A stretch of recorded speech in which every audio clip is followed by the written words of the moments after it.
नमस्कार सर, मेरा नाम विनोद जांगीड़ है। नमस्कार, मेरा नाम कपिल जांगीड़ है।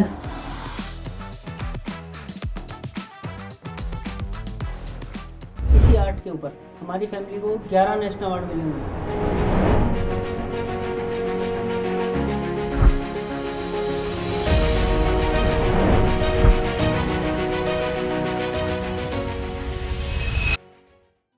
चंदन के मिनिएचर कार्विंग का काम करता हूँ।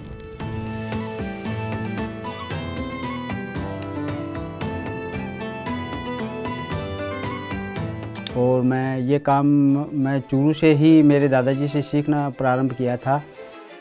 और हमारे को कोई चैलेंज दे देता है कि हम ये काम कोई कर ही नहीं सकता, तो हम उसको एक्सेप्ट ज़रूर करते हैं कि नहीं, हम इसको बना के ज़रूर देंगे आपको। ये कोरोना काल के अंदर भी मतलब खूब काफ़ी लोग बाग ये काम छोड़ के चले गए थे।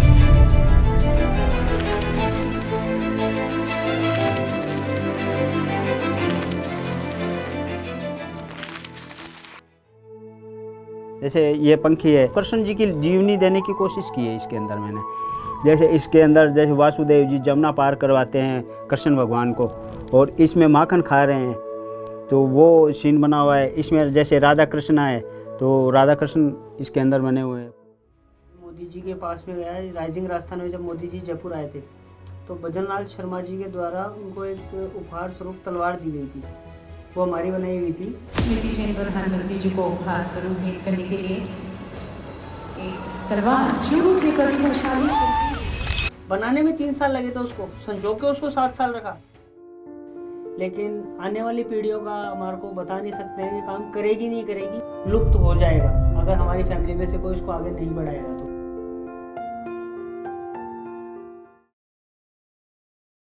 नमस्कार सर, मेरा नाम विनोद जांगीड़ है। मैं चूरू ज़िले का रहने वाला हूँ और मैं अभी फ़िलहाल जयपुर में ही रह रहा हूँ। चंदन के मिनिएचर कार्विंग का काम करता हूँ। मैं चूरू से ही मेरे दादाजी से सीखना प्रारंभ किया था, और वो धीरे धीरे करता अभी मैं आज इस स्टेज पे आया हुआ हूँ। और मैं चंदन की लकड़ी पे बारीक से बारीक काम करने की कोशिश करता हूँ। जैसे चूरू ज़िले के अंदर बचपन से ही ये काम मैं मेरे दादाजी से प्रारंभ किया था, और मेरे दादाजी ने मेरे को ये काम सिखाया था, और मेरी इसी काम के अंदर रुचि थी बचपन से ही, और मैं इसी काम को करता आया। मैं बचपन से जैसे 5 साल का था, उसी टाइम से ही मैं मेरे दादाजी के पास ही रहता था, और दादाजी से ही ये काम सीखा था मैंने। और मैं पढ़ाई भी करता था, 10वीं तक मैंने पढ़ाई की है, और 10वीं तक पढ़ाई करके और मैं फिर इसी काम के अंदर आ गया मैं। जैसे ये काम मैंने मेरे दादाजी से चालू किया था। मेरे दादाजी का नाम मालचंद जी कलाकार के नाम से उनको जानते थे, और मेरे पिताजी चौथमल जी जांगीड़ के नाम से जानते हैं अभी भी। और जैसे मेरे दादाजी को नेशनल अवार्ड मिला था 71 के अंदर, 71 के अंदर मेरे दादाजी ने एक आइटम बनाया था, उसके ऊपर उनको राष्ट्रपति पुरस्कार मिला था। जैसे वीवी गिरी राष्ट्रपति जी हुआ करते थे उस टाइम में, तो उनसे ये अवार्ड मिला था। और मेरे पिताजी को भी वीवी गिरी जी से ही ये अवार्ड मिला है, राष्ट्रपति पुरस्कार। उनको 73 के अंदर नेशनल अवार्ड मिला था। और फिर कंटिन्यू हम है ना, ये मेरे दादाजी की हम तीसरी पीढ़ी है, तीसरी पीढ़ी ये कंटिन्यू इसी काम में लगी हुई है। और जैसे मेरे 4 भाई हैं, चारों भाई इसी काम में लगे हुए हैं। और धीरे धीरे पहले मैंने मेरे दादाजी से ये काम सीखा, दादाजी के बाद में मैंने मेरे भाइयों को सिखाया यही काम। फिर करते गए बीच में काफ़ी मतलब दौर आया, ऐसा भी दौर आया कि उसमें हम थोड़े विचलित भी हुए, लेकिन फिर भी हम है ना इसको कंटिन्यू चालू रखा है इसको, कि भी करते गए। जैसे दादाजी गुजर गए थे उस टाइम में हमारा एकदम से बहुत एकदम ऐसे हो गए थे कि यार अब क्या करेंगे अपन, जो काम करने वाले थे वो तो गुजर गए, अब हम कैसे कर पाएंगे। लेकिन उनके आशीर्वाद से हम कंटिन्यू करते गए, तो हम धीरे धीरे वहाँ पर उसी स्टेज पे आ गए। फिर पापा जी भी यही काम करते थे, चाचा जी भी यही काम करते थे, हमारे भाई है तो भाई भी यही काम कर रहे हैं। और जैसे मेरे बच्चे हैं तो मेरे बच्चों को भी मैंने इसी काम के अंदर लेके आया हूँ मैं बच्चों को भी। तो धीरे धीरे ये काम होता रहता है, करते रहते हैं। कई काम आइटम होता है वो थोड़े ख़राब भी हो जाते हैं, तो ख़राब हो जाते हैं तो उसको वापस कंटिन्यू हम उसको तैयारी करते हैं, दूसरा आइटम बनाते हैं, उसके बाद में उसको तैयारी करते हैं। तो ऐसे होता रहता है हमारा काम। और हमारे को कोई चैलेंज दे देता है कि हम ये काम कोई कर ही नहीं सकता, तो हम उसको एक्सेप्ट ज़रूर करते हैं कि नहीं, हम इसको बना के ज़रूर देंगे आपको। तो हम प्राय गुरु के आशीर्वाद से हम उस आइटम को पेश डाल देते हैं। ये हमारा काम रहता है। हमारे बच्चे हैं तो बच्चे भी इसी काम के अंदर लगे हुए हैं। और जैसे 5वीं पीढ़ी है, तो जैसे 4थी पीढ़ी मेरे बच्चे हो गए, 5वीं पीढ़ी मेरे पोते हो गए, तो वो भी मैं तो इसी काम के अंदर लाने की कोशिश करूँगा। लेकिन आज की पीढ़ी है तो मुश्किल है कि इसी काम के अंदर आए या नहीं आए। और जैसे ये मेरा बेटा है कपिल, तो ये भी इसी काम में लगा हुआ है। नमस्कार, मेरा नाम कपिल जांगेड़ है और मैं इसी आर्ट फील्ड के अंदर काम करता हूँ। आज की तारीख के अंदर हम जो काम कर रहे हैं वो हमारे इंडिया के अंदर मेरे हिसाब से एक ही फैमिली है हमारी जो इस काम को कर रही है, और कोई भी फैमिली ऐसी नहीं है। हमारी फैमिली को 11 नेशनल अवार्ड मिले हुए हैं इसी आर्ट के ऊपर। और ये लिम्का बुक और इंडिया बुक रिकॉर्ड भी है कि एक ही फैमिली के अंदर इतने पर्सन्स हैं कि उनको नेशनल अवार्ड, ये शिल्प गुरु, ये मिले हुए हैं। और कोई भी इंडिया के अंदर ऐसी फैमिली नहीं है जिसको इतने अवार्ड्स और इतने सर्टिफिकेट्स मिले हुए हैं। आज की तारीख के अंदर हम जो काम कर रहे हैं वो हम गवर्नमेंट के होटल्स में और एयरपोर्ट्स पे इस तरीके से हम काम कर रहे हैं। लेकिन आने वाली पीढ़ियों का हमारे को बता नहीं सकते हैं कि काम करेगी नहीं करेगी। लेकिन जैसे पापा बता रहे हैं, वो कोशिश करते हैं कि वो लेके आएंगे अगली पीढ़ी को भी इसी काम के अंदर। तो ये जान के बहुत ऐसा होता है कि हाँ, आएगी, काम जीवित रहेगा। क्योंकि हमारा काम ये है कि हमारी फैमिली के बाद में कोई भी करने वाला है नहीं, लुप्त हो जाएगा अगर हमारी फैमिली में से कोई इसको आगे नहीं बढ़ाएगा तो। और जैसे धीरे धीरे मैं तो यही कोशिश करता हूँ कि और भी लोग बाग इस काम को सीखे और उनको सिखाने की भी कोशिश करता हूँ मैं। ये जैसे अपने आर्ट कॉलेज है और है, तो उनके स्टूडेंटों को मैं खुद बुलाता हूँ, उनको काम सिखाता हूँ, कोशिश करता हूँ। लेकिन उनके पास इतना पेशेंस नहीं होता है कि वो काम सीखे। वो बस घंटे 2 घंटा काम कर लेते हैं, उनको अच्छा लगता है वो करके और फिर चले जाते हैं। तो उस हिसाब से मतलब मैं कोशिश ज़रूर करता हूँ। और वैसे ये कोरोना काल के अंदर भी मतलब खूब काफ़ी लोग बाग ये काम छोड़ के चले गए थे हमारी फील्ड से।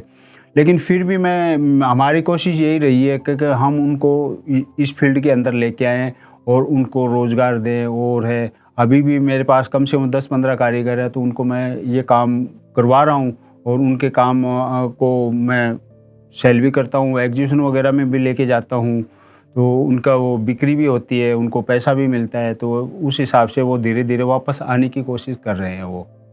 जैसे ये हमारे आर्ट है, तो हम चंदन की लकड़ी लेके आते हैं, पंसारी वगैरह जो होते हैं ना, उनसे हम लकड़ी लेके आते हैं कि भी हमारे को क्या बनाना है, हमारे को क्या ऑर्डर मिला है। तो हम वो जैसे हम लेके आते हैं लकड़ी लाने के बाद में वो दिमाग में लगाते हैं कि भाई इसका क्या आइटम बन सकता है। जैसे ये डोल है, ये डोल बन सकती है, या ये फ़ैन है, ये फ़ैन बन सकता है। कुछ भी कोई भी जैसे कोई आइटम जैसे उस लकड़ी में बन सकता है, उसी के हिसाब से हम ये आइटम बनाते हैं। जैसे ये पंखी है, तो इसके अंदर पूरा चंदन की लकड़ी का ही काम किया हुआ है। जैसे मोर बना हुआ है, तो मोर भी जैसे अपने राजस्थान का मोर है, तो उस हिसाब से बनाया है मैंने। कृष्ण जी की जीवनी देने की कोशिश की है इसके अंदर मैंने। जैसे इसके अंदर जैसे वासुदेव जी जमुना पार करवाते हैं कृष्ण भगवान को, और इसमें माखन खा रहे हैं, तो वो सीन बना हुआ है। इसमें जैसे राधा कृष्ण आए, तो राधा कृष्ण इसके अंदर बने हुए हैं। पूरी डिटेलिंग आपको मिलेगी इसके अंदर। और जैसे ये जो मूर्ति है, तो मूर्ति का आप दिखाओ। ये इसके अंदर राजस्थानी महिला के अलग अलग पार्ट बनाए हैं। जैसे कि राजस्थानी महिला के जेवर कैसे होते थे, उनका पहनावा कैसे होता था, तो वो हमने डिटेल दिखाने की कोशिश करी है। और इसके अंदर जैसे राजस्थान की वीर वीरांगना जो हुए हैं, उनको हमने इसके अंदर दर्शाने की कोशिश की है। हमारा काम के अंदर एक है कि सरप्राइज एलिमेंट जरूर होगा हमारे काम के अंदर, कि उसके अंदर से अब क्या निकलेगा। और थीम बेस्ड होता है कि राजस्थान की ये महिला है, उन्होंने ऐसे वीरों को जन्म दिया है, तो ये थीम हमारे आर्ट की। इसके अंदर हम राजस्थान के वीर वीरांगनाओं की स्टोरी बनाई है। इसके अंदर जो भी हम आइटम बनाएंगे प्रोडक्ट बनाएंगे उसके अंदर थीम बेस्ड होगा। जैसे पंखा है, इसके अंदर कृष्ण जी का लीला बनाई है। और तलवार बनाएंगे तो तलवार के अंदर हम कोई शांति का प्रतीक बना नहीं सकते, तो तलवार के अंदर हम युद्ध के सीन ही दिखाएंगे। लेडीज के अंदर राजस्थान वीर वीरांगना को ही दिखाएंगे। जैसे हम बनाते हैं एक सितार, तो सितार वो इंस्ट्रूमेंटल आइटम है, तो इंस्ट्रूमेंटल आइटम के अंदर हम यही करेंगे कि उसको बजाने वाला कौन था बेस्ट, तो उसी का हम पार्ट देंगे, उसी को बनाएंगे। जैसे तानसेन है, तो सितार के अंदर तानसेन की ही स्टोरी चलेगी कि तानसेन ने कहाँ से शुरू किया, सीखा, आगे क्या हुआ, मैन क्या था उसके अंदर, ये सारे बनाएंगे। जैसे जो भी आइटम बनाते हैं, प्रोडक्ट बनाते हैं, वो थीम बेस्ड ही होगा। और जैसे राजस्थान की लेडीज बनाई, तो लेडीज तो और भी कैसे भी बना सकते हैं, लेकिन इसमें राजस्थानी पहनावा, वेशभूषा, ज्वेलरी, ये हम राजस्थान की थीम जरूर देंगे उसके अंदर। पंखा है तो पंखा भी बिजली, जो गांव के अंदर लाइट नहीं आती तो बिजली का काम करती है। जैसे राजस्थानी जैसे महिला होती है तो घूंघट निकालती है, तो जैसे घूंघट भी मतलब निकाला हुआ है उसके, ये पूरी चंदन की लकड़ी की बनी हुई है। ये पूरी चंदन की लकड़ी का, जैसे ये गहने वगैरह जो भी जैसे उस टाइम में टेवटा, हमेल है और जैसे रखड़ी वगैरह जो होती थी, उसी का ही मैंने रूप देने की कोशिश की है इसके अंदर। और अलग अलग आइटम बनते हैं, जैसे ये जरोखा बनता है, जरोखे के अंदर जैसे ये जैसलमेर की पटुओं की हवेली है, तो उसका रूप देके और उसको मंदिर का रूप बना देते हैं हम। मंदिर जैसे उसके अंदर भगवान 24 भगवान की जैसे मूर्तियां बना देते हैं, तिरुपति बालाजी बना देते हैं, उसमें दशावतार बना देते हैं, कुछ भी XYZ कुछ भी बना देते हैं उसके अंदर। जैसे कस्टमर कोई कहता है हमारे को इसके अंदर श्रीनाथ जी चाहिए तो श्रीनाथ जी बना देंगे, तिरुपति बालाजी चाहिए तो तिरुपति बालाजी बना देंगे। तो ऐसे बनाते रहते हैं हम उसके अंदर। और हमारा अलग अलग छोटे छोटा आइटम भी बनता है, बड़े से बड़ा आइटम भी बनता है। जैसे ये गंवार की फली है, छोटे छोटा और भी छोटा आइटम है, इससे भी छोटा आइटम है। ये गंवार की फली है, तो इसको अपन खोलते हैं तो इसके अंदर राधा कृष्ण खड़े हैं और गाय खड़ी है। तो ये पूरी डिटेल आपको गंवार की फली के अंदर पूरी डिटेल मिल जाएगी आपको इसकी। तो बांसुरी भी लिए हुए हैं कृष्ण भगवान। तो ये एकदम मतलब बहुत बारीक बारीक औजारों से हमारे को ये बनाना पड़ता है, और ये हाथ से ही काम होता है। आजकल मशीनरी का काम चल रहा है, लेकिन मशीन का काम ये नहीं, मशीन नहीं कर सकती ये काम, क्योंकि अगर मशीन के अंदर अपन इसको काम को बनाएंगे तो लकड़ी को जला देगी, जला के ही वो अपना वो करेगी, वो प्रोसीजर करेगी। लेकिन हम हाथ से काम करते हैं, हाथ से ही ये बारीक काम होता है। इसके अलावा कोई मशीन वगैरह कुछ भी यूज में नहीं ले सकते अपन। जैसे ये छोटे छोटा हमारा ये गेहूं का दाना होता है, छोटे छोटा आइटम हमारा ये है। अब जैसे ये गेहूं का दाना चंदन की लकड़ी का बनाया है हमने, चंदन की लकड़ी का बनाकर इसके अंदर कृष्ण भगवान बनाए हैं, इसके अंदर कृष्ण भगवान बने हुए हैं, और इसी के अंदर ही खुदाई करके बनाया हुआ है ये कोई बाहर से बना के और फिर अंदर चिपका दिया कि, और वो नहीं है, इसी के अंदर खुदाई किया हुआ है ये। तो ऐसे अलग अलग आइटम बनते रहते हैं।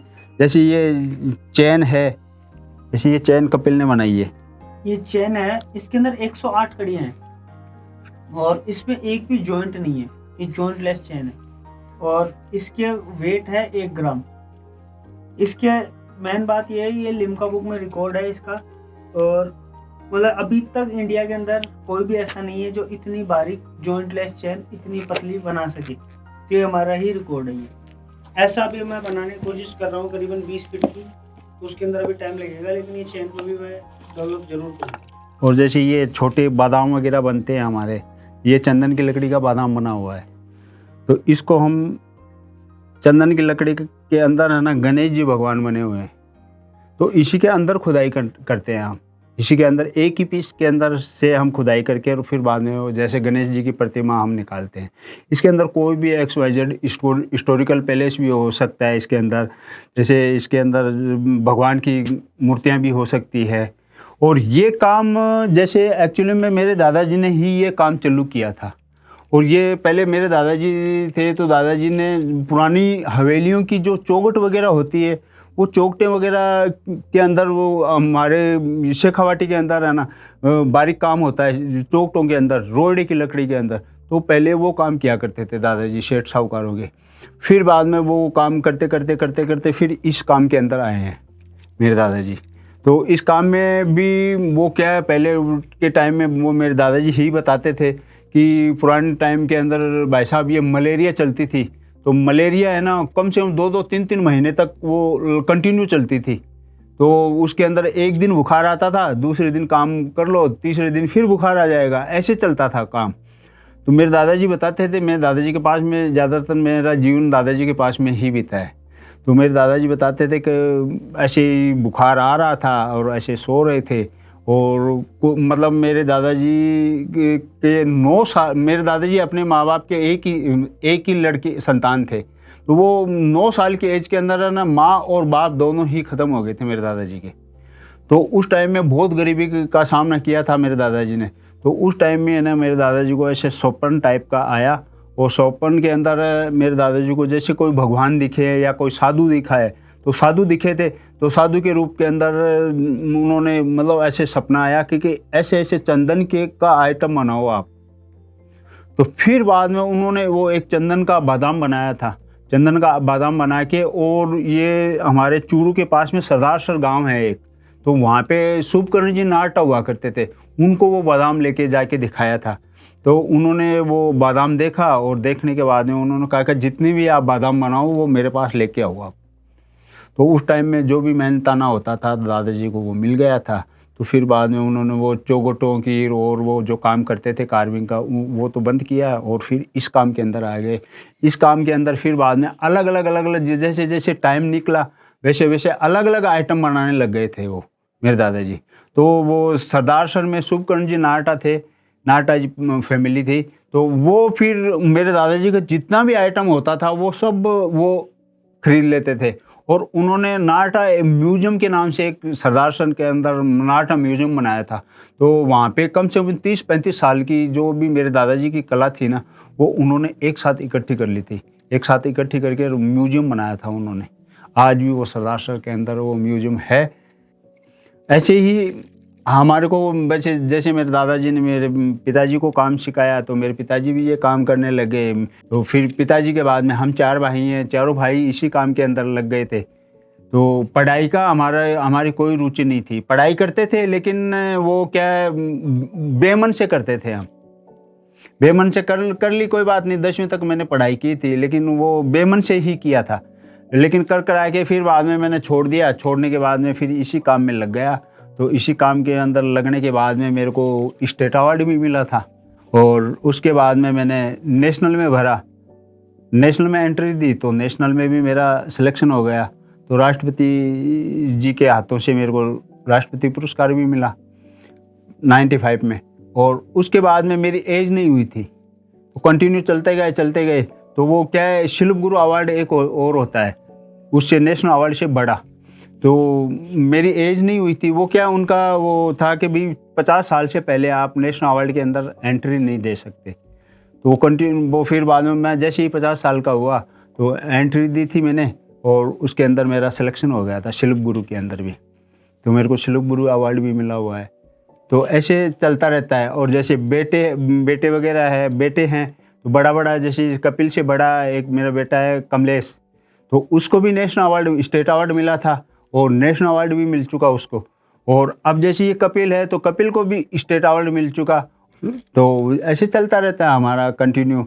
और काम भी हम है ना, कोई भी कह देता कि हमारे को ये बना के दो, कोई बड़ा आइटम बना के दो तो बड़ा आइटम बना देते, छोटा आइटम की कहते हैं तो छोटा आइटम बना देते हैं।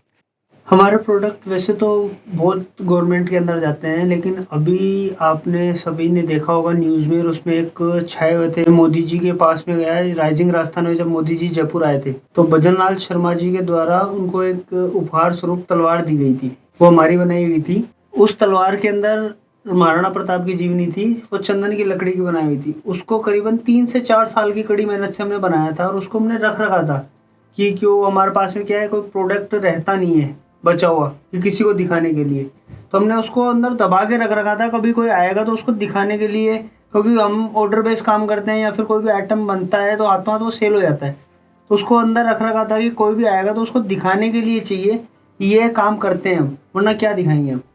तो गवर्नमेंट के अधिकारियों का फ़ोन आया था हमारे पास में कि आपके पास में कोई प्रोडक्ट है तो लेके आइए। तो हम नॉर्मली दिखाने के लिए गए थे कि ये प्रोडक्ट है, उन्होंने बुलाया तो अपन को मना नहीं करना चाहिए, अपन लेके चलते हैं। तो 1-2 प्रोडक्ट और ले गए थे, जैसे डोल भी गई थी, ये पंखा भी ऐसा गया था। तो ये पहले मोदी जी के पास में पहुंच चुके थे और मोदी जी ने भी कई बार ये गिफ्ट दे चुके थे। तो अब उन्होंने बोला कि स्पेशल आइटम चाहिए, बहुत सी कंट्री के लोग आएंगे और एक राइजिंग राजस्थान बहुत बड़ा इवेंट है, तो उसके लिए हमारे को बुलाया। तो हमने वहाँ पे एक तलवार दिखाई, बहुत से आर्टिस्ट थे वहाँ पे, सबका माल देखने के बाद में हमारा फाइनल किया गया, बोले यही आइटम देना है। और वो सेलेक्ट हुआ, उसके अंदर हमने दिखाया, प्रेजेंटेशन दी, सब कुछ दिया। वो मतलब आइटम से इतना खुश हुए भजन लाल जी और बड़े आईएएस ऑफिसर्स और वो सब, कि बाकी लोगों को बोल दिया कि हमारे को अब देखना ही नहीं है किसी का, हमारे को यही आइटम देना है। वो फिर बाद में हमारा प्रोडक्ट लिया, उसमें छोटा मोटा जो चीज़ें करवानी थी उनको, जैसे बॉक्स अलग से बनवाया था, एक्वेरियम ग्लास बनवाया था, वो जो भी उनको गवर्नमेंट के करवाना था वो किया और वो हमसे लिया। उसके बाद में जब भजन लाल जी ने मोदी जी को दिया, तो भजन लाल जी उसको खोल रहे थे, तो मोदी जी ने अपने हाथों में लेके, मतलब मोदी जी को इतना एक्सपीरियंस हो गया हमारे आइटम को हैंडल करने का कि मोदी जी ने अपने हाथ से लिया है, खुद खोल रहे हैं, मीडिया के सामने उसको आइटम को प्रेजेंट किया है। और उसके बाद में वो इतना वायरल हुआ था कि उसके बाद से ही हमारे को मतलब जानने लगे हैं ज़्यादातर।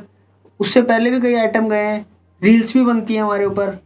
जैसे अभी आपने देखा होगा, बहुत से लोगों को पता भी है कि कोयला का कमी आ गई थी अपने इंडिया में, जो उससे बिजलियाँ कटौती शुरू हुई थी। ये तो उस टाइम पे ही रिसेंट हमारा ये मोदी जी ने दिया था जापान के राष्ट्रपति को, तो उसमें रील्स वायरल हुई थी कि अगर गर्मी लगती है तो ये पंखा लो। तो ऐसे बहुत से मोदी जी के ये गिफ्ट गए हुए हैं, ये चीज़ें जो देखी है, तो अब काम के अंदर ऐसा लग रहा है कि सही लाइन में गए हैं, गलत लाइन में नहीं है। हमारे ऐसे कई आइटम ऐसे होते हैं कि बड़ी मेहनत से हम, वैसे तो हम बनाते हैं ऑर्डर बेस ही है सारा जो भी काम करते हैं, लेकिन कई आइटम ऐसे होते हैं कि हम फ्री मूड से बनाते हैं, धीरे धीरे करके, कि शाम को 2 घंटा निकाला, 1 घंटा निकाला, ऐसे करके कोई प्रोडक्ट बनाने की हम करते हैं कि स्पेशल बनाए, क्योंकि रिपीट आइटम के अंदर दिमाग सेटल नहीं रहता है, उसी के अंदर फिक्स हो जाता है कि यार ये बहुत दिन हो गए, ये रिपीट कर रहे हैं, साल भर हो गया, 2 साल हो गए। तो हम अलग अलग प्रोडक्ट बनाते हैं कि जैसे कुछ अलग बना दिया, रात पे रात करके घंटे 2 घंटे बना के रखेंगे, उससे जो होता है कि हाँ यार ये इसको ये रखना है, इसको बेचना नहीं है, दिखाने के लिए। जैसे उसके अंदर वो तलवार भी शामिल थी ऐसे आइटम में, एक हमारे पास में बड़ा सितार था वो भी शामिल था। तो ऐसे करके हम प्रोडक्ट बनाते हैं सेल करने के लिए। जैसे तलवार गई थी तो उसका पैसा अच्छा मिला था हमें, हमारे जो सोचा था हमने उससे भी अच्छा मिला था पैसा। लेकिन एक वो गई थी तो पापा एंड टाइम तक ये सोच रहे थे कि अगर यार ये कैंसिल हो जाए तो बहुत अच्छा हो, ये प्रोडक्ट मेरे पास पड़ा रहे तो मैं बहुत खुश हूँ। मतलब उसके पैसे आने की जितनी खुशी नहीं हुई, वो जाने का उतना दुख हुआ है इनको। तो पापा और बना लेंगे, बोला नहीं बनेगा, अब सोच रहे हैं नहीं बनेगा वो। मतलब उसके अंदर 3-4 साल हमने निकाले थे। एक में हमने बनाई थी, सारी फैमिली ने मिलकर डॉल बनाई थी करीबन 3.5 फीट की। तो उस डॉल को हमने पैंडेमिक के दौरान बनाई थी कि फ्री बैठे हैं और हम दोनों कोविड पॉजिटिव भी आ गए थे। तो उस टाइम पे हम कारखाने पे रहना, वहीं पे खाना, वहीं पे पीना, वहीं पे सब कुछ, फैमिली से अलग क्वारंटाइन हो गए थे। अब 15 दिन का क्वारंटाइन होना है, वो प्रोडक्ट चल रहा था हमारा, ऑर्डर थे नहीं, कुछ कस्टमर का कोई कॉल नहीं, तो फ्री थे हम एक प्रकार से। तो वो डॉल बनाना शुरू किया था। अब उस डॉल को बना लिया, उसकी कॉस्टिंग भी बहुत हाई थी। कोविड के दौरान भाई बाहर निकल ही नहीं सकते, 15 दिन तो हम नहीं निकल सकते थे, और उसके बाद में गवर्नमेंट ने बंद कर रखा था, तो कहीं पे जाना तो था नहीं। बैठे बैठे 10 घंटे, 12 घंटे, 15 घंटे काम कर रहे हैं। वो जब बन के तैयार हुई, अब उसका ये हुआ इसमें इतने पैसे लग गए यार, इसको बेचे तब पार पड़े यार, इसमें सेल करे तब पार पड़े, बहुत लग गया इसके अंदर, चंदन इतने रुपये का लग गया, इतना टाइम लग गया, बेचे। वो सेल नहीं हुई 1.5 साल तक। लेकिन वो 1.5 साल के अंदर उससे इतना लगाव हो गया था, उसको दिखाते थे, लोगों का जो अट्रैक्शन आता था। वो पहला प्रोडक्ट था इतना बड़ा हमारा, ऐसी डोल थी वो करीबन 3.5 फीट की, तो उससे इतना लगाव हो गया था। अब वो जब सेल हुई थी, उसको देने का मन नहीं था हमारा कि इसको बेच दें, इसको दे, मना हो जाए इसका। पार्टी ने पैसे रख दिए, लेकिन उस टाइम पे भी हम ऐसे कर रहे थे यार। और पार्टी को मना करने के लिए हमने बोला कि इतना नहीं, इतना चाहिए। हम अड़ के बैठ गए थे, मतलब होता है ना डंके की चोट पे, इतना रुपया चाहिए। पार्टी ने 50,000 रुपये कम किए, नहीं देना ही नहीं है, कि पार्टी मना कर दे। वो जो दे रही थी उसमें भी हमारे को सेटिस्फाइंग थे हम, कि हो जाएगा, अपना तो खर्चा निकल ही रहा है इसमें, लेकिन देनी नहीं थी, इसलिए हमने मना कर दिया। पार्टी ने वापस पैसे बढ़ा दिए, ये पीस मेरे को चाहिए। एक वो पी जाते हुए हमारे को बहुत दुख हुआ बहुत था। तकलीफ होती है ऐसे, मतलब मन से बनाई हुई कितने चीजों को जब देते हैं ना वैसे बहुत तकलीफ होती है, लेकिन फिर सोचते हैं कि यार और बना लेंगे, बनाया किस लिए था, बेचने के लिए, तो वो सोच के बेचते हैं वरना। लेकिन कई ऐसे प्रोडक्ट होते हैं कि बनने के बाद में से दुख बहुत होता है। लेकिन अब वो जब वो गई तो मन में थोड़ा ऐसे हुआ, लेकिन अब ऐसा लग रहा है कि यार गई तो बड़े लोगों के पास गई है, अपना प्रोडक्ट सही जगह पहुंचा है, वो दुख नहीं है। वरना जो एक होता है कि पैसे वाला है वो प्रोडक्ट ले लेगा लेकिन उसकी केयर नहीं करेगा, ऐसे आदमी को जब वो हमारा प्रोडक्ट जाता है तब बड़ा दुख होता है। लेकिन वो मोदी जी के पास में गई तो हमारे को इतना खुशी हुई कि चलो अपना प्रोडक्ट एक सही हाथों में है। उसके लिए हमने मन को बना लिया था तलवार के लिए। तलवार तो हार्ट के एकदम ऐसे कहते हैं क्लोज थी एकदम, मतलब सभी प्रोडक्ट से ज्यादा वो क्लोज थी हमारे। उसके अंदर मैंने पूरी, जैसे महाराणा प्रताप की जो स्टोरी होती है ना, पूरी मतलब जीवनी मैंने उसके अंदर दी थी, बचपन से लेके लास्ट तक। उसमें हल्दी घाटी का युद्ध भी दिया था मैंने, सब पूरा टोटल। और जंगल के अंदर वो घास की रोटी खाई है राणा प्रताप के बच्चे ने, वो भी मैंने उसके अंदर दिखाया था। और सब टोटल जैसे भाइयों में लड़ाई हुई थी और भामाशाह कैसे सहायता करने के लिए आते हैं राणा प्रताप की जंगल के अंदर, वो भी मैंने उसके अंदर दर्शाया था। और जैसे चेतक है, चेतक राणा प्रताप को कैसे बचा के लेके आता है युद्ध से, और कैसे नाला कुदाता है, और नाला कुदाने के बाद में वो चेतक ख़त्म हो जाता है और राणा प्रताप को बचा के लेके आ जाता है, तो वो भी मैंने उसके अंदर दिखाया था। चित्तौड़ का विजय स्तंभ भी बनाया था उसके अंदर। तो ऐसे पूरी जैसे राणा प्रताप की स्टोरी है तो वो मैंने उसके अंदर दी थी। और बहुत अच्छा आइटम बना हुआ था, पूरा चंदन की लकड़ी का बना था और बहुत बारीक काम किया हुआ था उसके अंदर। मैंने बहुत मेहनत लगा के उसको तैयार किया था और मैंने उसको एकदम अंडरग्राउंड कर दिया था। मैं किसी को भी नहीं दिखाऊंगा, लेकिन जब टाइम आता है तो वो फिर निकल भी जाता है, और निकलने के बाद में वो दे दी भी जाती है। और मैं ठीक है यार, कोई बात नहीं, लेकिन अपनी एक आर्ट है तो ऐसे वीआईपी पर्सन के पास में गई है, बहुत खुशी हुई। जैसे ये आर्ट है तो मैं आर्ट को जैसे मैं ये कोशिश करता हूँ किसी को सिखाने के लिए, और मेरे पास में कई स्टूडेंट्स वगैरह आते भी रहते हैं। और जैसे आर्ट कॉलेज वगैरह के जो स्टूडेंट्स वगैरह है, और मैं खुद भी जैसे कोई कॉलेज वगैरह के अंदर जैसे मेरे को बुलाते हैं डेमो के लिए और है सिखाने के लिए बुलाते हैं। जैसे नोएडा वगैरह में जाता रहता हूँ आर्ट कॉलेज के अंदर, तो मैं उनको सिखाता रहता हूँ। लेकिन वो क्या है, 1 2 या 3 दिन 5 दिन बस, इससे ज़्यादा नहीं हो सकता है। और मेरे पास में आते हैं तो वो भी है ना इतना ज़्यादा टाइम नहीं दे पाते हैं। वो स्टूडेंट है तो इतना टाइम नहीं दे पाते, बस वो 2-4 घंटे सीखते हैं। सीखने के बाद में कहीं यार चलो है। लेकिन ये जो पेशेंस वाला काम है, ये इसमें टाइम लगता है काम सीखने के अंदर, क्योंकि ये इसमें जितना आप इसके अंदर जाओगे उतना ही आगे से आगे निखार आएगा। वरना ये है ना, जितना आप सीख पाओगे बस उतना ही तक सीमित रह जाओगे, वो आगे नहीं सीख पाओगे आप। तो इसके अंदर जितना भी, अब जैसे मैं भी आज मतलब 50 साल से ऊपर हो गया है, लेकिन फिर भी मैं इसी काम में सीख रहा हूँ, अभी भी सीख रहा हूँ और सीखता रहूँगा मैं। और मेरे जैसे कोई मेरे से भी ऊपर का कोई ग्रेड का कोई टीचर वगैरह होता है या कोई भी आर्टिस्ट होते हैं, तो मैं उनसे काम सीखता ही हूँ। मैं बल्कि ये नहीं कहता कि मैं बहुत पूरा, मेरे को शिल्प गुरु अवार्ड मिल गया तो मैं एकदम निपुण हो गया, नहीं, कभी भी नहीं हुआ हूँ मैं निपुण। मैं इसको काम को सीख रहा हूँ, अभी भी सीख रहा हूँ और सीखता रहूँगा मैं। और जैसे कोई मेरे से सीखने के लिए आता है तो मैं उसको सिखाने की भी कोशिश करता हूँ। और जैसे कोई स्कूल वगैरह के अंदर कोई भी जैसे कोई स्पीच वगैरह देना होता है तो मैं जाता हूँ और उनको बताता हूँ मेरे आर्ट के बारे के अंदर, कभी ऐसे ऐसे काम करो। और जैसे कोई छोटा कोई काम होता है तो उस हिसाब से उनको सिखाता हूँ, और सीखते रहते हैं वो बच्चे वगैरह।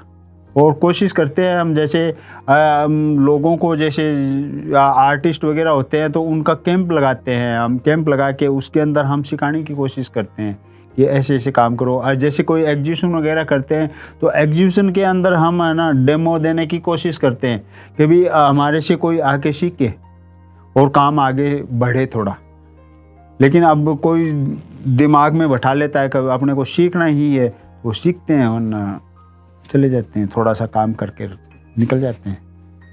आजकल क्या है दुनिया, मतलब जैसे बच्चे वगैरह है और है बहुत फास्ट हो गए, कभी अपने को तो तुरंत काम तैयार मिलना चाहिए। अंदर जो भी बच्चे सीखने आते हैं, जो भी करते हैं, वो ये देखते हैं कि शिल्प गुरु विनोद जांगड़ वो किस लेवल पे है, कपिल जांगड़ किस लेवल पे है, भैया हमारे किस लेवल पे, मतलब वो लेवल देखते हैं खाली कि अगर हम काम सीखेंगे तो इस लेवल पे पहुंच जाएंगे, लेकिन वो ये नहीं देख रहे कि पहले क्या उनका क्या स्ट्रगल है, क्योंकि सीखना तो बेस टू टॉप ही बढ़ेगा।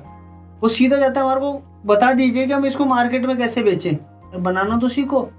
बोलो वो तो मशीनों से बन जाएगा, बना के ला दो, हम बेचना दिखा देंगे। वो बनता नहीं है, बोला अंकल इसमें तो बहुत टाइम लगेगा सीखने में, ये है वो है, तो वो ये बात करते हैं हम, छोड़ो। इसीलिए हम हमारी फैमिली के अंदर ज़्यादातर इस कला को आगे बढ़ाने की कोशिश करते हैं कि और ना कला लुप्त ना हो, फैमिली मेंबर में तो बढ़ती जाए। क्योंकि आजकल वो आते हैं हमारे पास में, आते हैं अंकल पैसे बोलिए, भैया पैसे बोलिए, कितने का ये पीस बना देंगे, हमें सबमिट करना है और आप हमारे को बस बता दीजिए कि औजार कैसे चलाना है, वीडियो बना के हम हमारे कॉलेज में सबमिट कर देंगे और उसके बाद में आप बना के दे दीजिएगा, हम आपको पैसे दे देंगे। वो हमारे को करना ही नहीं है ऐसा काम। भाई चीटिंग कर रहे हैं आप एक प्रकार से, तो वो चीज़ हमारे को नहीं करनी है। अगर सीखना चाहते हैं बढ़िया मन से आओ, आराम से पेशेंस लेवल लेके आओ, महीने 2 महीने में कुछ तो सीखोगे। लेकिन वो चाहते हैं कि 2-3 दिन के अंदर ही हमारे को तो बस एकदम शिल्प गुरु लेवल के तैयार हो जाए, तो वो चीज़ नहीं हो सकती। ये हम जो काम करते हैं उसके अंदर सबसे पहला स्टेप होता है लकड़ी को चुनना, कि लकड़ी के अंदर कौन सी लकड़ी है।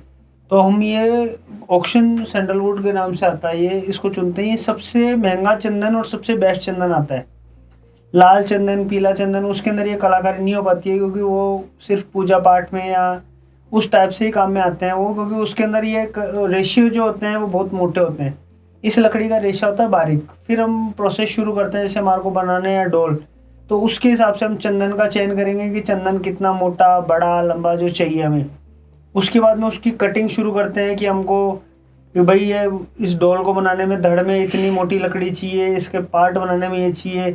फिर बचे हुए पार्ट में से हमारे को क्या क्या पार्ट बन जाएंगे, और फिर ड्रॉ करते हैं। उसके बाद में हम लकड़ी को काटने के बाद में उसमें ड्राइंग करते हैं कि ये भाई चेहरा इस पार्ट में बनेगा, बॉडी इस पार्ट में बनेगी, बाकी का इस ये ऐसे होगा, वो होगा। उसकी ड्राइंग करते हैं, मेजरमेंट निकालते हैं, फिर उसकी कटिंग शुरू करते हैं। और फिर उसको हम 10-12 दिन के लिए छोड़ देते हैं कि उसमें जो भी है फाड़ चलेगी, फट जाएगा, जो भी XYZ वो जो भी होगा वो हो जाएगा। उसके बाद में हम काम शुरू करते हैं उसमें स्टेप बाय स्टेप, जैसे कि पहले फिगर बन गया, फिर उसकी चुनड़ी बना दी, नीचे का बेस बना दिया, ये बना दिए, जालियाँ बना दी, मूर्तियाँ बनाई। उसको फिर लास्ट के अंदर 2-3 महीने के बाद में सारा काम तैयार होने के बाद में असेंबलिंग का काम शुरू करेंगे। तो ऐसे करके अलग अलग प्रोडक्ट का अलग अलग होता है कि कौन सा प्रोडक्ट के अंदर कितना टाइम लगेगा, क्या होगा, उसी के हिसाब से उसकी कॉस्टिंग निकलती है, उसी के हिसाब से उसका चंदन का चयन होता है। जैसे इसके अंदर ये पूरा पंखा है, ये चंदन का है, लेकिन स्टैंड जो है वो हल्का चंदन का यूज़ करेंगे, जिससे क्लाइंट के भी, हमारे जो खरीदार होते हैं उनके भी दबाव ना पड़े। इतना महंगा चंदन है, इसके अंदर इसका अलग से, जैसे अगर ये इसी वाला चंदन के अंदर करेंगे तो इसकी कॉस्टिंग बहुत ज़्यादा हो जाएगी। तो हल्का चंदन लेना है, कहाँ पे महंगा चंदन लेना है, तो वो चीज़ें भी चयन करके फिर हम प्रोडक्ट बनाते हैं। जैसे मेरे दादाजी थे, तो दादाजी ने बहुत मेहनत की थी, बहुत, मतलब वो नीचे का जो होता है ना पार्ट, उन्होंने देखा था, मेरे दादाजी ने देखा था। लेकिन दादाजी कंटिन्यू जैसे ये काम कर रहे थे, तो मेरे दादाजी क्या है, चंदन लेके आते थे वहीं से, पंसारी के पास में से लेके आते और उसका काम कर लेते और बेच देते, दे देते, ऐसे चलता रहता था। लेकिन कई बार क्या है, दादाजी का भी जैसे मूड नहीं बनता था काम के अंदर, तो वो क्या करते थे, औजार जेब में डालते और जो काम बना रहे हैं उसको, काम को जेब में डालते, और फिर या तो रेलवे स्टेशन चले जाते थे। तो रेलवे स्टेशन में एक पंडित जी की दुकान हुआ करती थी चाय वाले की, तो वहाँ पे चाय वाले की दुकान में बैठ जाते थे, और ऊपर जैसे नीम का पेड़ होता था, तो उस टाइम के अंदर कोई इतने लोग बाग तो भीड़ भड़क्का तो होता नहीं था, तो कोई गिने चुने जाते थे ट्रेन के अंदर। तो वैसे मतलब उस नीम के पेड़ के नीचे बैठ जाते थे और अपना वो आराम से वो काम करते रहते थे, लोग बाग भी उनको देखते थे। तो ऐसे ऐसे चलता रहा। उसके बाद के अंदर जैसे बुढ़ापा आ गया दादाजी का, जैसे मतलब एज हो गई उनकी, तो उन्होंने फिर बाद में खेत में जाना चालू कर दिया था। तो वो क्या है कि मतलब सुबह तो घर पे रहते थे और शाम के टाइम में खेत में चले जाते थे। खेत में ना आराम से अपना एकदम शुद्ध हवा लेते थे और आराम से मस्ती से बैठते थे। साइकिल ले जाते थे, साइकिल से वो धीरे धीरे वहाँ पे खेत हमारा पास में ही था, तो पास में ही चले जाते थे। वहाँ पे है ना झूंपड़े के नीचे बैठ के और अपना थोड़ा बहुत काम कर लेते थे, खाना वगैरह खा लेते थे और बैठे रहे। रात को वहीं पे रहते थे खेत में ही, और बहुत एकदम शुद्ध हवा का आनंद लेते थे। बहुत बढ़िया एकदम, मतलब भीड़ भड़के से वो दूर ही रहा करते थे। तो उस हिसाब से वो अपना स्ट्रगल करते रहे और हमारे को भी बताते रहते थे कि बेटा ऐसे करने से ऐसे होगा, ऐसे करने से ये आएगा आपको, तो आप है ना सही रास्ते चलो, गलत रास्ते मत चलना। ये तो वो हमारे को बताते रहते थे। तो उनके आशीर्वाद से हम है ना उसी के मतलब उनको बताया हुआ रास्ता है वो ही अपना रखा है अभी भी हमने। तो हम भी है ना हाथ से काम करते हैं, कोई मशीन का उपयोग हम नहीं लेते।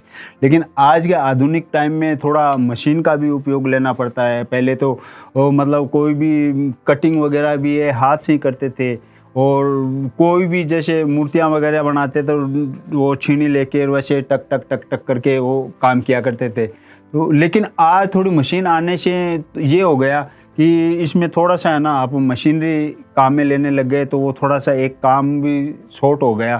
कभी अपन थोड़ा मशीन का काम लेके और वो काम कर लेते हैं।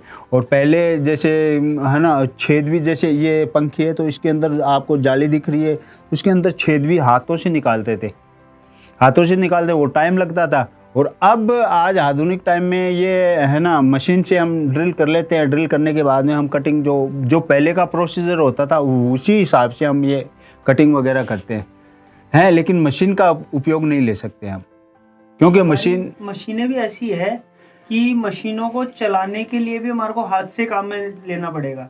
जो मशीन है हमारी, तो वो आधुनिक नहीं कह सकते उनको, क्योंकि वो आधुनिक मशीनें तो ऑटोमेटिक आती है, उसके अंदर पर्टिकुलर लकड़ी रखी, पीस बन के तैयार हो जाएगा। वो वाली मशीनें नहीं है। कोई मशीन जो हम कर रहे हैं बस राउंडिंग का काम करती है, चलाना हमारे को हाथ से ही है। कला हमारे को पूरी दिखानी है जैसे हम औजारों में दिखाते थे, सेम प्रोसेस है, बस वो उसमें थोड़ा दबाव लगाना पड़ता था। और आज के टाइम में हमारे को दबाव नहीं लगाना पड़ता, मशीन चलाई वो काम हो जाएगा। इतना सा फर्क है, उसके अलावा कोई भी काम के अंदर 4th जनरेशन है, कोई भी डिफरेंस नहीं है।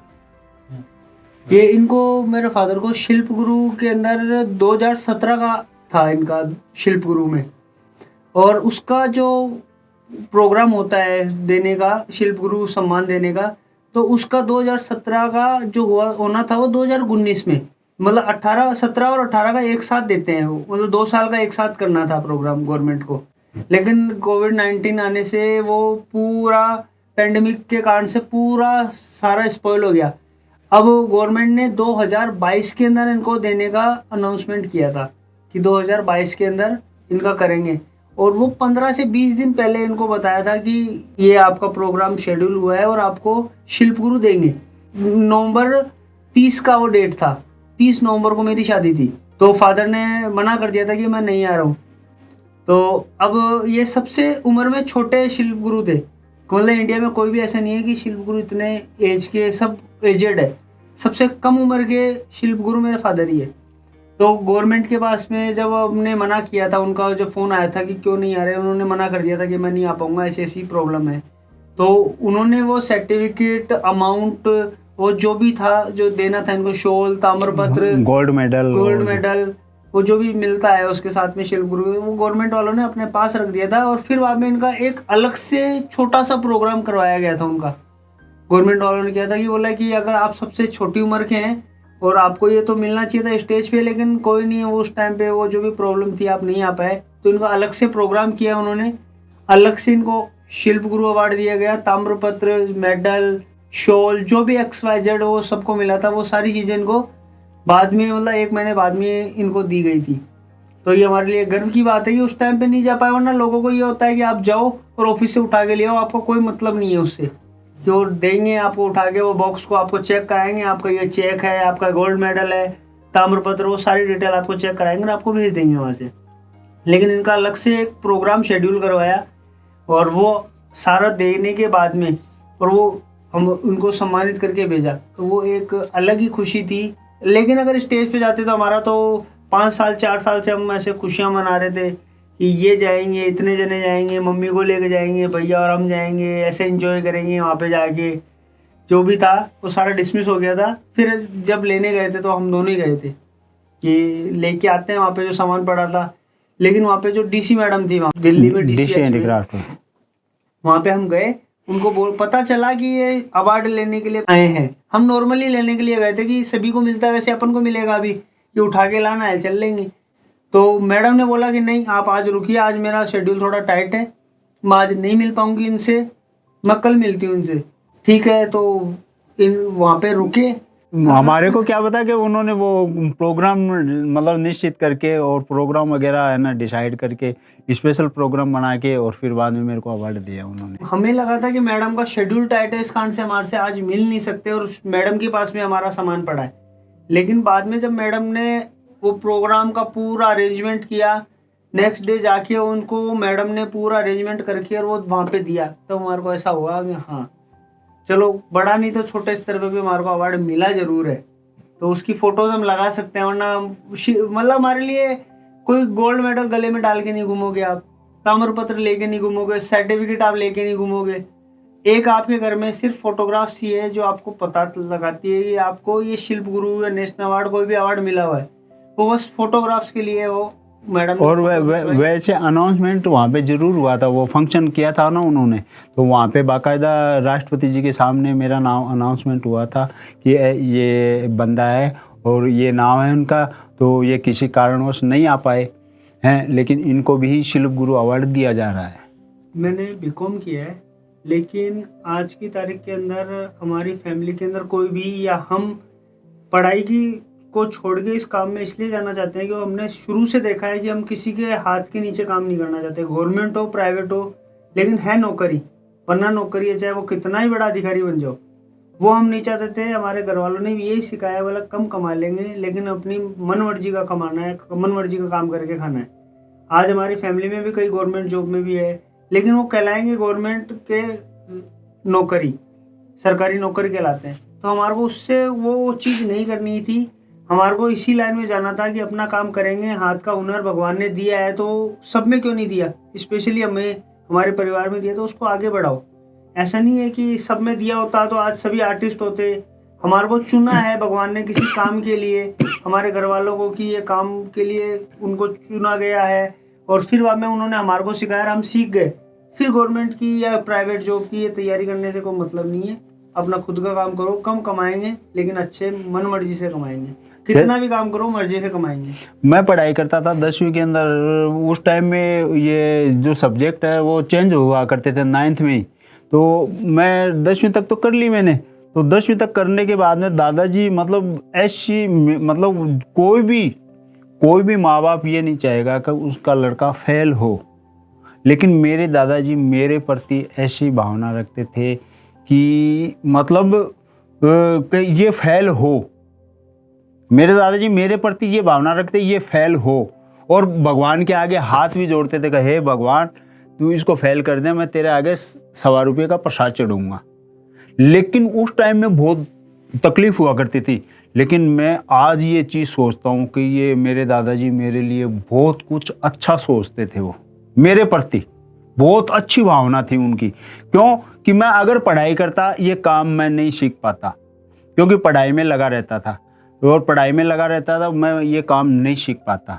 और मैं उनकी ये सोच थी कि ये काम सीख जाएगा तो कम से कम ये कुछ तो बन सकता है, और नहीं तो कलाकार तो बन भावना सोच के मैं इसी काम में लग गया।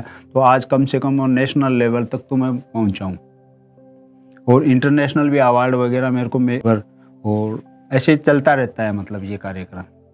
तो उनकी भावना मैं आज कदर करता हूँ उनकी भावना की। लेकिन उस टाइम में ये होता था कि यार अपने दादाजी अपने लिए ये क्यों सोच रहे हैं, लेकिन उस टाइम में नहीं सोच पाया कि ये क्यों सोच रहे हैं। लेकिन आज मैं ये सोचता हूँ कि मेरे लिए बहुत कुछ उन्होंने बहुत कुछ सोचा, और मैं आज इस स्टेज पे आ गया, और आज मेरे बच्चे भी मैं उनको सिखा सका, तो आज कम से कम बच्चे भी ये काम में माहिर हुए हैं। और जैसे मेरे भाई वगैरह है उनको भी सिखा सका, तो आज वो भी नेशनल अवार्ड तक पहुंच गए। तो ऐसे जीवन के अंदर बहुत कुछ और चला जाता है, और उससे अपने को सीख भी मिलती है और सीखते भी रहते हैं। तो ऐसे चलता रहता है, उतार भी आता है चढ़ाव भी आता है। जैसे कोरोना के अंदर खूब चढ़ाव उतार आया था, हैं, लेकिन वो भी निकल गया, वो एक दौर था। तो उसमें लोग बाग काम भी छोड़ दिया था, उनके कोई धंधा पानी भी नहीं रहा था। हैं लोग बाग काम छोड़ छोड़ के सब्जियों का ठेला लगा लिया था। लेकिन आज हमने उसी ठेला लगाते इसी काम को करो, आप जो भी काम बना रहे हो आप बनाओ और अच्छा बनाओ और उनको आगे लेके चलेंगे, अपन साथ साथ चलेंगे सबको। तो उनको सबको साथ लेके हम आगे चल रहे हैं। तो वो उनको भी ये हो गया कि नहीं यार, इनके साथ में चलने से अपने को बहुत अच्छा लग रहा है, अपनी मेहनत भी मिल रही है, अपने को काम भी मिल रहा है और अपन इनके साथ चल रहे हैं। JHS टॉक शो में आके हमारे को बहुत अच्छा लगा। इसमें हमने हमारी कहानी बताई, हमने इस हमारे प्रोडक्ट के बारे में बताया, हमारे बारे में बताया, हमें बहुत अच्छा लगा। हम इसके में एक बात बताना चाहते हैं कि हमारा जो ये कला है, कोई भी सीखना चाहे, JHS टॉक्स के द्वारा हम बताना चाहेंगे कि अगर कोई भी ये कला सीखनी चाहे, पेशेंस हाई करके आए और हम उसको अच्छे से सिखाएंगे। अगर उनको जल्दीबाजी है तो प्लीज़ हमारे पास में ना आए, तो हम सिखा नहीं पाएंगे। पेशेंस लेवल हाई करके आए, अपने फ़ोन को साइड में रखने की हिम्मत रख के आए कि अगर फ़ोन आप जैसे 5 मिनट में आपको इंस्टा की आदत है, रील्स की आदत है, वो नहीं सीख पाएंगे। आपको फ़ोन साइड में करिए, अपने आराम से काम करिए, सीखिए, उसकी बारीकियां सीखिए, तो आप काम सीख लेंगे, और ना तो स्कोप 0 है इसमें। नमस्कार। नमस्कार।